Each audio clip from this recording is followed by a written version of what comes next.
Okay,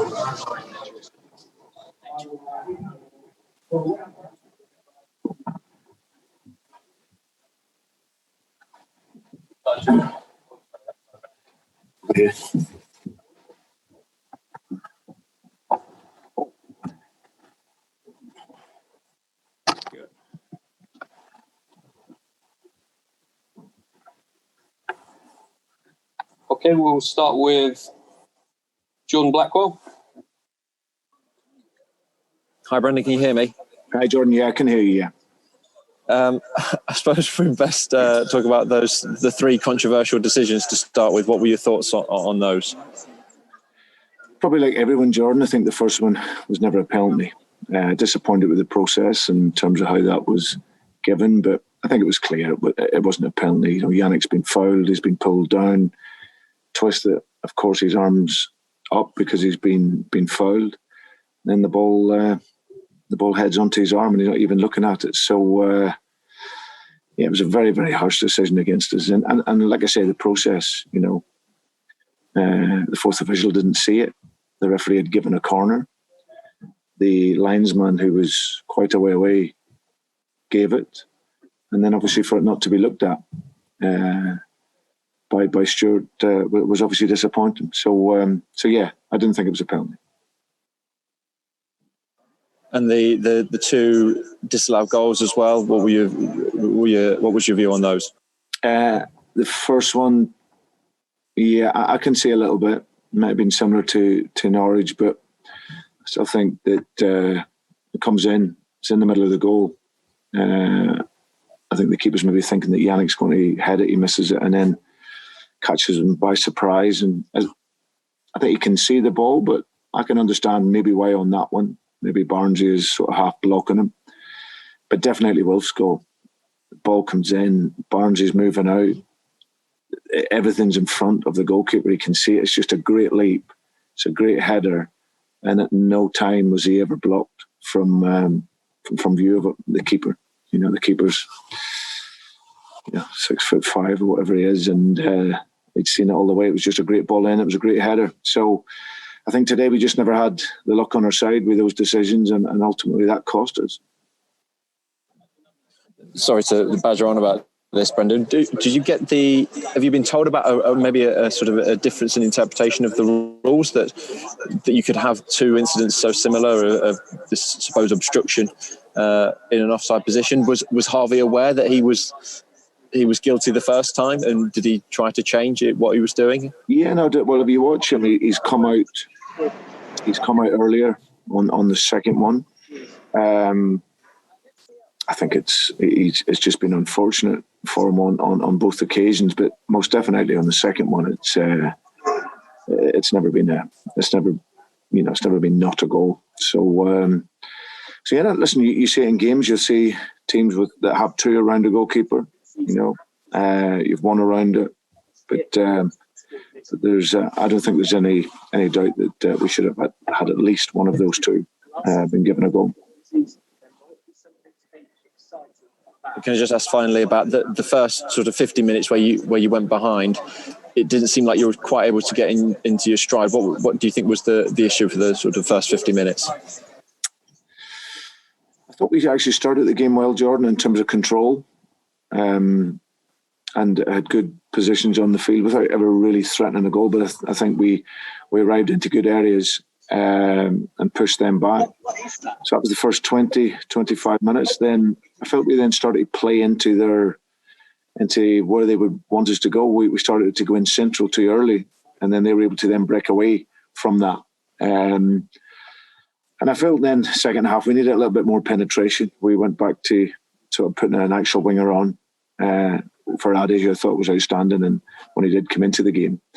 And then we were able to, obviously we give away a free kick, which, you know, we can be better in defending right early on in the second half. But from that moment, our reaction, we played with the personality that we need to see in the team. And like I say, by the end of the game, we were so unlucky to not pick up at least a point from it. So yeah, I just think that the first goal knocked us, like you say. We didn't quite find a rhythm, and so we addressed it at half time.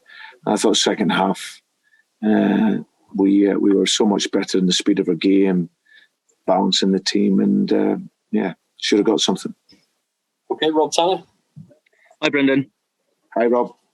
I just wonder how you managed to keep so calm, because where we are on the press bench here, we can see you quite closely, and you've managed to keep your cool when a game there was so much going on, there was so much emotion with players celebrating goals and they're disallowed. How do you stay so calm? I think I've always felt, Rob, that whenever you're in the most pressurised situations, that's when you need your poise more than anyone. It is difficult. It's very frustrating.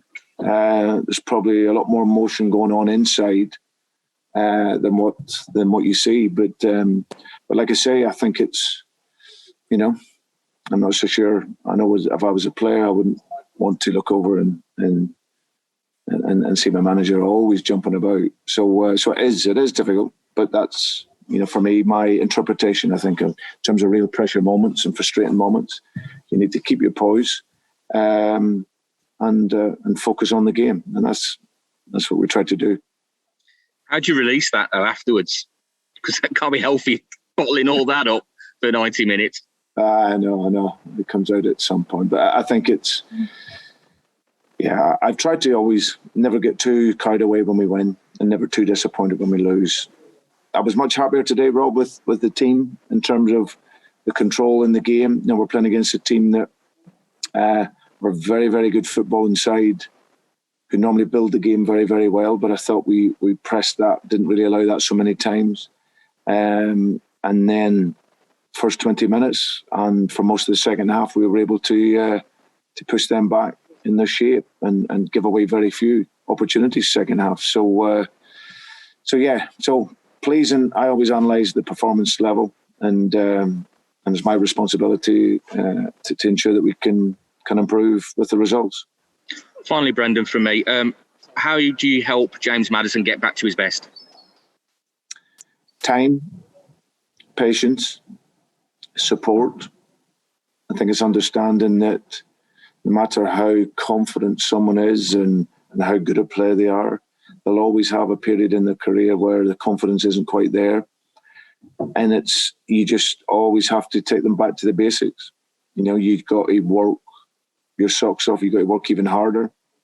And then I always feel that when you do that, that gives you confidence. And then when you're confident, like we've seen him so often, when you have that confidence, then you have a greater chance to succeed and play to the highest level. So yeah, he's a brilliant talent. He's played many fantastic games for Leicester, and he will do that. He's just in a little moment where it's not quite happening for him, but he knows as well as anyone. He won't feel sorry for himself. You got to work. You got to put even more into your game, into your life as a player. And if you can do that, it gives you a chance to get back to your level. Okay, Ian Baker, please. Hello, Brendan. Can you hear me? Hi, Ian. Yes. Right. Yeah. Just on those decisions, you mentioned about the process. There were certain things you were not happy with. VAR is evolving all the time. What would you do differently if you were in charge of those football decision makers? How would you sort some various things out?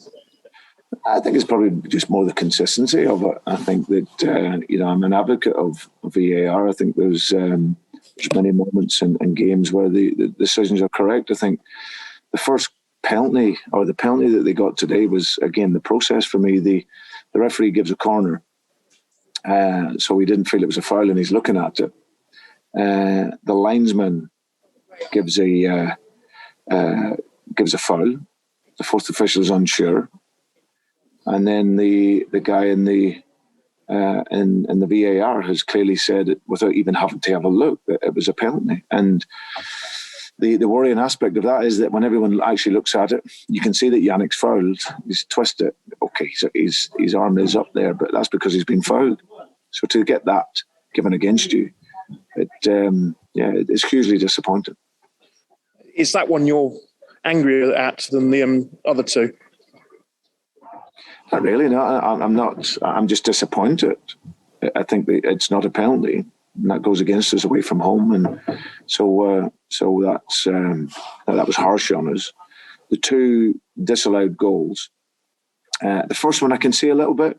Ian, I think that ball comes in, and I don't think he's fully unsighted, but I can see that a little bit. We had a similar one at Norwich that was disallowed against us, so I get that. But the second one is, it's absolute clear as day. It's a goal. Harvey comes out. It's a great ball in. Everything's in front of the keeper. It's just a great ball in. You can see it all the way. He's not blocked. There's no interference. Wolf makes a great header, and it's a goal. So to get it given against you, it's very, very harsh and very unlucky on the team's perspective.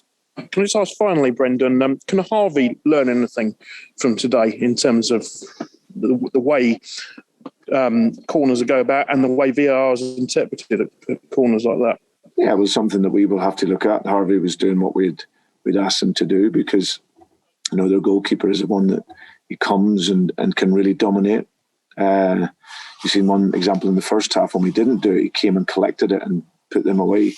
So, but no, you're relying on the officials making the right judgments and being able to see the game and have a feel for the game in that moment. And unfortunately, that went against us.